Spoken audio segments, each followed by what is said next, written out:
हैं। और आज जो हम ट्रीटमेंट करने जा रहे हैं राइजोबियम ट्रीटमेंट है। जैसा कि आपको पता है कि हमने फार्मर फील्ड स्कूल लगाया है आपके गांव में, बलदेव जी के यहाँ लगाया है।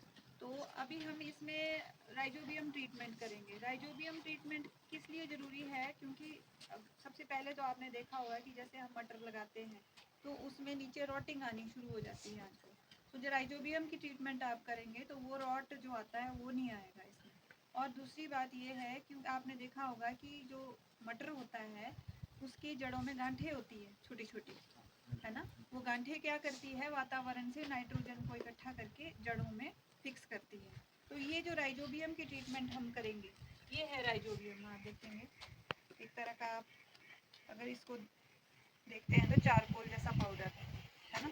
चारकोल पे जो राइजोबियम है वो मल्टीप्लाई किया जाता है, इसलिए ये इस तरह का रहता है। और ये फ्रेश है बिल्कुल, जितना फ्रेश आप मार्केट से लेंगे उतना बढ़िया अकाउंट इसमें रहेगा। क्योंकि कई बार आप बाज़ार से जो चीज़ें लेते हैं उसमें अगर पुरानी चीज़ है तो उसमें काउंट कम हो जाता है। ये मैंने ऑर्डर पे बनवाया है। हमारी जो डॉक्टर वाइस परमार यूनिवर्सिटी है वो इसको ट्राइकोवीर के नाम से बनाती है, सॉरी राइजोबियम के नाम से बनाती है। पर वहाँ जाके भी आपको ये बताना पड़ता है कि आपने मटर के लिए यूज़ करना है या आपने फ्रेंच बीन के लिए यूज़ करना है, क्योंकि मटर के लिए अलग होता है, फ्रेंच बीन के लिए अलग होता है। अब इसकी ट्रीटमेंट जब आप करेंगे, सबसे बड़ा बेनिफिट है कि जो रॉट लगता है, सीडलिंग रॉट लगता है, वो नहीं लगेगा।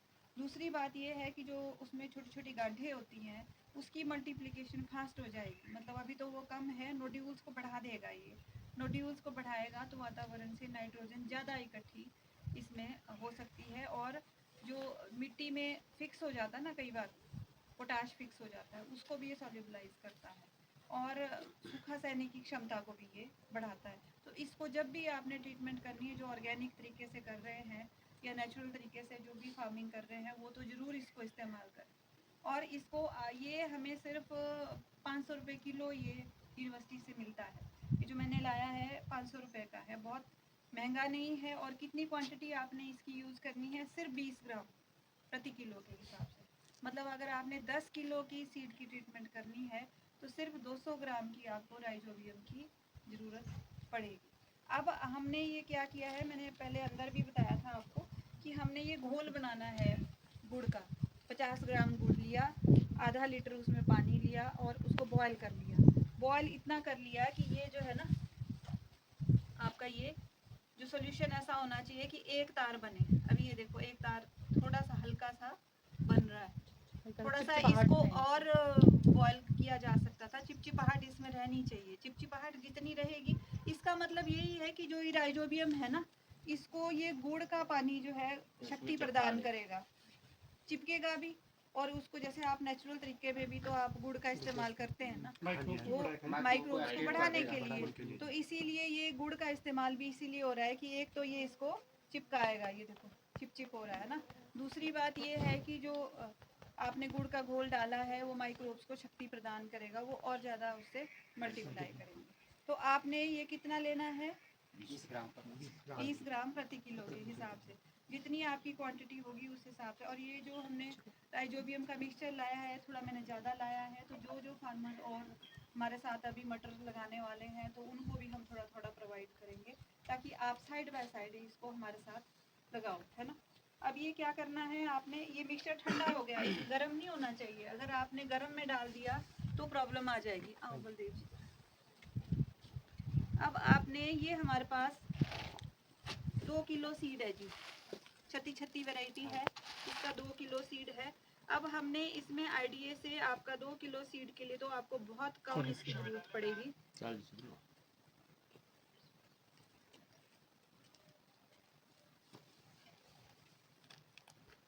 मतलब आपने डालना है, कितना बताया था जी मैंने, 20 ग्राम 40 ग्राम आना सिर्फ। आईडीए से डाल दो आप, है ना। अगर आपके पास नापने का कुछ है तो।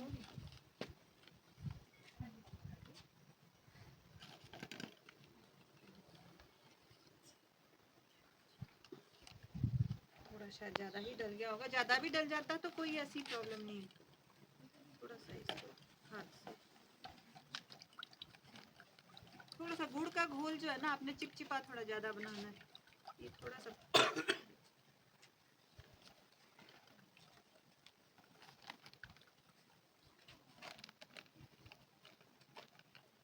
मतलब मेन बात ये है, आपको आइडिया ये लगना चाहिए कि ये बीजों के ऊपर चिपकना चाहिए, है ना। ऐसा ना हो कि बहुत पतला रह गया या लेप अच्छे से नहीं लगा इसमें, है ना। अब देखो, ये देखो, डाल दो। हाँ अब डाल दो। ये देखो, अब आपने, ये देखो बहुत अच्छा चिपक रहा है, बहुत बढ़िया कोट बन गया इसका। थोड़ा सा गुड़ का घोल आपने चिपचिपा रखना है ना।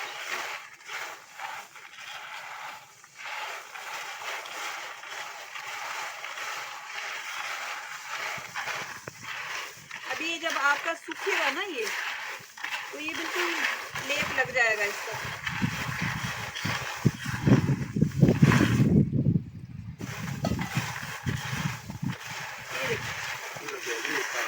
चिपक जाएगा थोड़ा सा, अभी तो पतला है ना, एकदम फ्रेश है।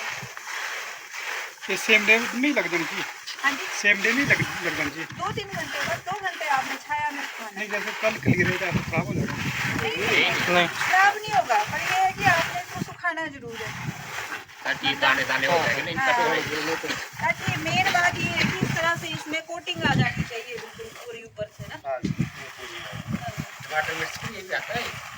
टमाटर मिर्च के लिए नहीं है, ये जिनकी जड़ों में गांठें होती है ना, वो उसके लिए ये राइजोबियम होता है। बीन के लिए फिर टमाटर है, बीन के लिए। बीन के लिए अलग आएगा, जैसे राइजोबियम लेग्यूमिनोसेरम होता है ना, ये आता है आपका मटर के लिए, और बीन के लिए आपकी वो स्पीसी अलग हो जाएगी। आपको वहाँ बताना पड़ेगा कि ये आपने मटर के लिए यूज़ करना है या बीन के लिए।